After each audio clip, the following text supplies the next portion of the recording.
Hi, welcome to Ammosmith.com.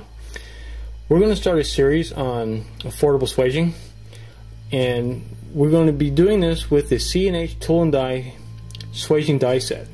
In this particular set we're going to be using is our 40 caliber die set. And what we're going to make is a 40 caliber or 10 millimeter jacketed hollow point using range pickup brass 9 millimeter, a gas check, and a Lee 125 grain truncated cone bullet. Now the gas check is really optional. This is to make a fully encapsulated bullet. This is which will be allowed in indoor ranges. But basically what we're going to be doing is taking an empty piece of 9 millimeter brass and swaging it into a jacketed hollow point. There's going to be some extra gear you're going to want to order with your dies, and it's not going to cost you more than about $130 to $140 to get the whole setup going. So let's get started. Okay, the C&H die set that you get, they come in quite a few different calibers, but they basically come in two model numbers. You got the 101 die set, which is a 2 die set. Then you had the 105 die set, which is a 7 wad cutter die set, which is just a single die. But what we have here is the 101 hollow point. You can get this either in hollow point or soft point. Now here is the core seating die right here, and here is the point forming die. And it comes with 2 punches. It comes with a core seating punch, and it comes with the point forming punch. But what you want to do if you're doing either the 40 caliber or 44 caliber, in the case of the 40 caliber, you want to go ahead and order from C&H the 9 millimeter swage punch. And the reason is we want to make a good jacketed hollow point that has a recessed core so there is no exposed lead on the tip, so it won't deform when it goes over the feed ramp of any of your semi-autos out there. I'm going to show you how this works. So what I want to do is go ahead and set these up, and I'm going to show you how to swage some easy bullets, and I'm going to tell you what kind of brass you can use and the kind of brass you can't use. And the brass that you're going to use, you're going to need to prepare. Okay. When you're choosing your brass, just about any piece of brass from the range will work. That's 9 millimeter. But some interesting notes: do not use the Wolf steel case ammunition. That will not swage a very good bullet at all, because it will not expand to 400 inch diameter. Depending on the weight you're using, you're going to want to trim your brass. It's going to take a little experimenting on your part to figure out what the overall length of the case will be. Not only will 9 millimeter NATO work, but Hornady sells 9x18 Makarov, which is a very nice little piece of brass. It's a little bit shorter, so you can make slightly lighter weight bullets. So far I've made bullets up to 220 grain, and I've made them as light as 150 grain. Now what we're going to do is take our brass, and we want to anneal it.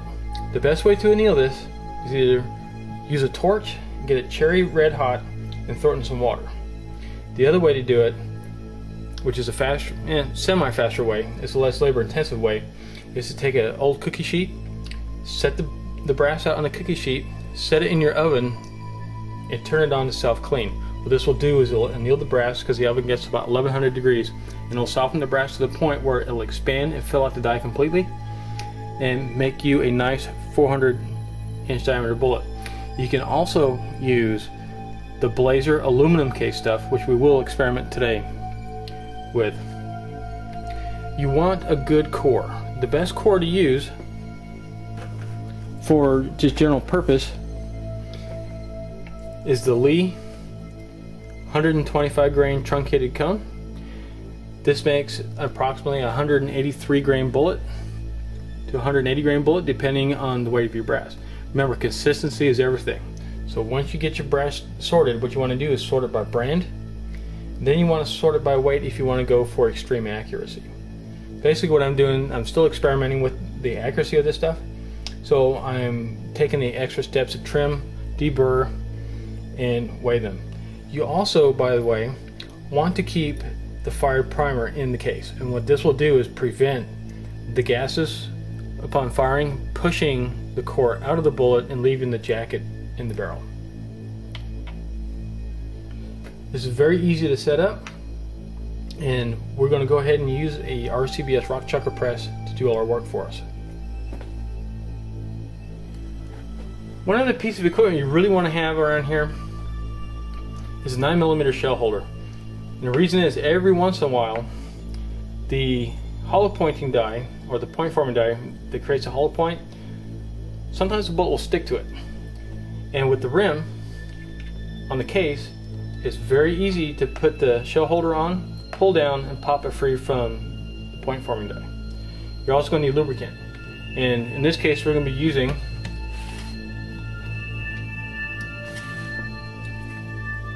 Corbin Swage Lube, which we use on their CSP2 press. Now the big difference between the CSP2 press and RCBS press is about $1,000 in difference. The whole setup for that I have for the 22 caliber, which we will get into after this, is about $2,300. Here you can be completely set up for 9mm, 40 caliber, 44, or 45 for about $130 to $140. The extra punch from C&H is about $25 delivered. And what this will do is allow you to take the core and seat it recessed inside the case, so that when you form the point, you don't have a soft point. And we're going to go into all that here in a minute. Okay, let's get the die and the swage punch set up. What we're going to do to make a nice jacketed hollow point, we're going to use the 9mm swage punch from C&H. Put it in the rim just like you would a normal shell holder. Take the core seat die, which is one with the flat base punch here, and start it into your press. You're going to exert quite a bit of pressure on this, so like a Lee anniversary press or any of the lighter constructor presses, you probably will damage. Okay, now we got it inset here right. What we want to do is take our first case. We're going to put a little bit of lubricant on it. Doesn't take much. You only want to lube the outside of the case. This particular one's aluminum. And in order to keep it from shaving too much, we want to put it point first, put it on the punch, and run it up. And what it'll do is it will stick sometimes to the core swage punch. We're going to run it down until we feel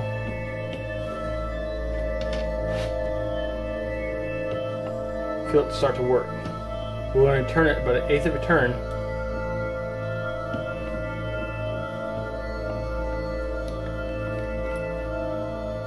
Like this.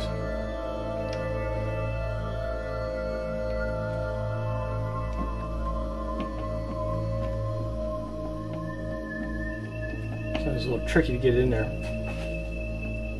There we go.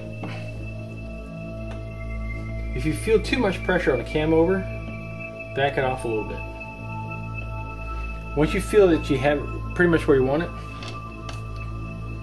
run the set collar down so you can zero it out. Now up here, generally this is what we use to eject it. But since they're slightly sticking